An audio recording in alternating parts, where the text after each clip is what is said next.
Hello friends, welcome to Harda channel. మేము last Sunday 2 weeks ముందు అపార్ట్మెంట్లో ఫోర్ ఫ్యామిలీస్ అందరం కలిసి మేము అందరం వెళ్ళామన్నమాట. ఎక్కడికైతే డోకిపారు, చిలకలపూడి అండ్ బందర్ బీచ్ అనమాట. ఇవన్నీ వెళ్ళేసి వచ్చాము. అందులో ఫస్ట్ డోకిపారు శ్రీ వెంకటేశ్వర స్వామి దేవాలయం ఉంది, కృష్ణా డిస్టిక్. ఓకేనండి, ఫోన్ అయితే లోపలికి తీసుకెళ్ళనివ్వలేదు. అందుకోసమని బయటి వరకు ఒక ఫోటో అయితే తీసుకున్నామండి. ఈ విధంగా అందరం కలిసి ఒక ఫోటో దిగుతున్నాం అన్నమాట. ఎందుకంటే గుర్తుండిపోతాయండి కదండి, చివరి వరకు చాలా స్వీట్ మెమరీస్గా మిగిలిపోతాయి అన్నమాట. ఆఖరిగా ఒక ఫోటో డోకిపరులో ఈ విధంగా ఫోటోలు దిగాం అనమాట. ఇది చిలకలపూడి పాండురంగ స్వామి టెంపుల్ అండి. ఇది బయట నుంచి. సో చాలా తొందర పెట్టేస్తున్నారు బందర్ బీచ్ వెళ్ళాలని. ఎందుకంటే బీచ్కి వెళ్ళడం లేట్ అయిపోతుంది, పిల్లలు డిసప్పాయింట్ అవుతారన్న ఉద్దేశంతో తొందర పెట్టేశారు. నాకైతే నిదానంగా వీడియో కూడా తీసుకోవడం పాసిబుల్ అవ్వలేదండి. అందుకే ఈ వీడియో అనేది ఈ రేంజ్లో షేక్ అయిందనమాట. ఏమనుకోకండి ఫ్రెండ్స్.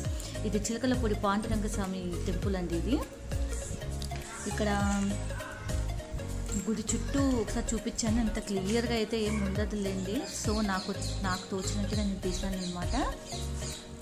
లోపలైతే కెమెరాలు ఫోటోలు తీయకూడదని ఉండడం వల్ల నేనేం తీయలేకపోయానండి. జస్ట్ కొంచెం లైట్గా జనాలు లేరు కాబట్టి ఆ మాత్రం తీయగలిగాను. సో ఇదంతా గుడి ఆవరణ చుట్టూ అన్నమాట. చాలా గుళ్ళు ఉన్నాయండి, చాలామంది దేవతలు ఉన్నారు. అక్కడ చిన్న గదులు కనబడుతున్నాయి చూడండి, అవన్నీ కూడా దేవులు, ఒక్కొక్క గదిలో ఒక్కొక్క దేవుణ్ణి ఉంచారనమాట. ఇవన్నీ కూడా గుడి ఎంట్రన్స్లోనే కనిపిస్తాయి అన్నమాట. ఇదంతా కూడా గుడికి కుడివైపు ఉంటాయన్నమాట. ఒక చిన్న లక్ష్మీదేవి గుడి అన్నమాట అండ్ సీతారాముల గుడి అన్నమాట. పక్కనే ఉంటాయి, మధ్యలో చిన్న గ్యాప్ వచ్చి ఉంటుంది. ఇదంతా గుడి చుట్టూ భాగం అండి. ఇది గుడి అన్నమాట ఇవన్నీ. సో వీడియో అయితే బాగా షేక్ అవుతుందండి, ఏమనుకోకండి. ఎందుకంటే తొందర పెడుతున్నారు. ఇది మాత్రం గుడి లోపల అండి, గర్భగుడి దాకా అయితే నేను వెళ్ళలేదు, జస్ట్ బయట నుంచి. ఇది చిన్న మండపం అండి, ఏమైనా ఫంక్షన్లు అయితే చేసుకుంటారనుకుంటా. ఇదంతా కూడా గుడి బయటకు వచ్చిన తర్వాత కుడివైపు భాగం అండి ఇది. సో వెనక ఒక చెట్టు ఉందన్నమాట. చెట్టు కింద ప్రదక్షిణాలు చేస్తున్నారు. అక్కడ శివుడు ఉంటాడు, శివుని గుడి ఉందన్నమాట అక్కడ. సో అక్కడి కోసం ఎండకు కాలుతో చెప్పేసి పరుగులు పెడుతున్నారు. గోపురం అండి బ్యాక్ సైడ్ ఉంటుంది. కానీ చాలా గ్రీనరీ మాత్రం, పచ్చదనం అయితే చాలా బాగుందండి. పక్కనే ఒక కొలను కూడా ఉంది. ఆ కొలను అయితే ఎలా ఉందంటే పాకురు పట్టేసి వాడని కొలను ఎలా అయితే ఉంటుందో ఆ విధంగా అయిపోయిందనమాట. మెయింటెనెన్స్ చేయక అలా అయిందనుకుంటా కాబోలు. ఇక ఈ చివరి మొదలు పెడితే వెనక పిల్లర్స్ కనబడుతున్నాయి చూడండి. వెనక ఆ పిల్లర్స్ ఇంత దూరం నుంచి అంత దూరం వరకు కూడా ఒక్కొక్క గదిలో ఒక్కొక్క దేవుళ్ళు ఉన్నారనమాట. ఇక చూడాలి అంటే చాలా ఉన్నాయండి.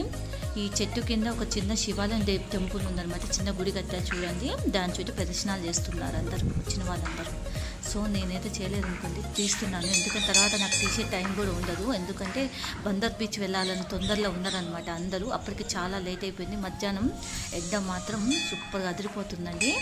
కింద మాత్రం భలే కాలిపోతుంది అన్నమాట. సో నాకైతే ప్రదక్షిణాలు చేస్తే, అది కూడా 11 ప్రదక్షిణాలు చేస్తున్నారనమాట అందరూ. నాకైతే లేట్ అవుతుందని చెప్పేసి చేయలేదండి. సో నేను అలాగే స్ట్రైట్గా వెళ్ళిపోయాను. ఆ చెట్టు, ఆ శివుడిని తీసేసి నేను వెళ్ళిపోయాను. ఇది చూస్తున్నారండి ఎన్ని పిల్లర్స్ ఉన్నాయో. ఆ పిల్లర్స్ మొత్తం కుడి వైపు నుంచి ఎడం వైపు వరకు మొత్తం దేవుళ్ళే ఉంటారండి. చూస్తున్నారు పిల్లర్స్ కనబడుతున్నాయి కదా, అంతవరకు అన్నమాట. ఒక్కొక్క గదిలో ఒక్కొక్క దేవుడిని ఉంచారనమాట. అదంతా తిరిగేసరికి నాకు చాలా టైం పట్టిందండి. అంటే చాలా ఈ వైరస్ వచ్చిన తర్వాత, లాక్డౌన్ తర్వాత జనాలు రావడం తక్కువే కదండి. అందుకోసమని జనం కూడా ఎక్కువగా లేరు. సో కొన్ని ప్రదేశాల్లో అయితే జాతరలు, పండుగలు బాగానే జరుగుతున్నాయండి. అక్కడ మాత్రం జనం బాగానే ఉంటున్నారు. చిన్న గుడిలో ఏ దేవుడు ఉన్నట్టే శివుడు ఉన్నాడండి. సో అందుకోసమని అక్కడ అందరూ 11 ప్రదర్శనలు చేస్తున్నారు అనమాట. చూపిస్తుందని చూడండి, లోపల శివలింగం కనిపిస్తుంది. సో ఇంత దూరం వచ్చాం కదా, చూపిద్దాము అన్నట్టు చూపిస్తున్నాను అనమాట. ఇక నేను అలా చూపించేసి వెళ్ళిపోయానండి. నేను ఇంకా చాలా టైం పడుతుంది కదా అని చెప్పేసి ఈ విధంగా రాసిందన్నమాట చిన్న గుడి మీద. అది మీకు చూపిస్తున్నాను.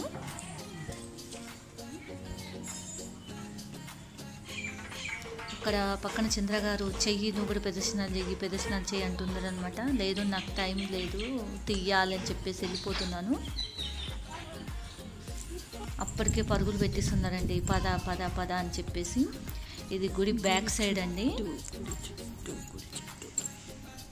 అక్కడ మధ్యలో కూడా ఒక చిన్న గుడి ఉంది, కాకపోతే అన్నీ లాక్ చేసి పెట్టారండి. కనీసం కనిపించట్లేవు అవి. ఇది గుడికి బ్యాక్ సైడ్ ఉన్నట్టే చిన్న గుడి అన్నమాట. ఇది గుడి ఎంట్రన్స్లో మీకు చూపించాను కదండి, అదనమాట. కుడివైపు వెళ్ళి ఎడం వైపు రావడం. ఇక స్టార్ట్ అయిందండి. ఫస్ట్ వినాయకునితో స్టార్ట్ అయిపోయింది మనకు దేవుళ్ళని చూపించటం. ఫస్ట్ దేవుడు అండి, ఏ దేవుడు? సత్యనారాయణ స్వామి దేవుడు అనుకుంటాం. సో ఇక్కడి నుంచి మొదలుపెట్టి ఒక్కొక్క గదిలో ఒక్కొక్క దేవుని ఉంచారనమాట. ఇదేమో శ్రీలక్ష్మీ నారాయణుడు అంటండి. ఆ విధంగా అట్లా చిన్న చిన్న దేవుళ్ళని ప్రతిష్ఠించి ఉంచున్నారు అనుకుంటా. ఒక్కొక్క గదిలో ఒక్కొక్క దేవుని పెట్టారండి. అది ఎంత దూరం అంటే ఈ కుడి ఎడం వైపు నుంచి కుడి వైపు నాకు చూపించాను కదండి, అంత దూరం కూడా అలా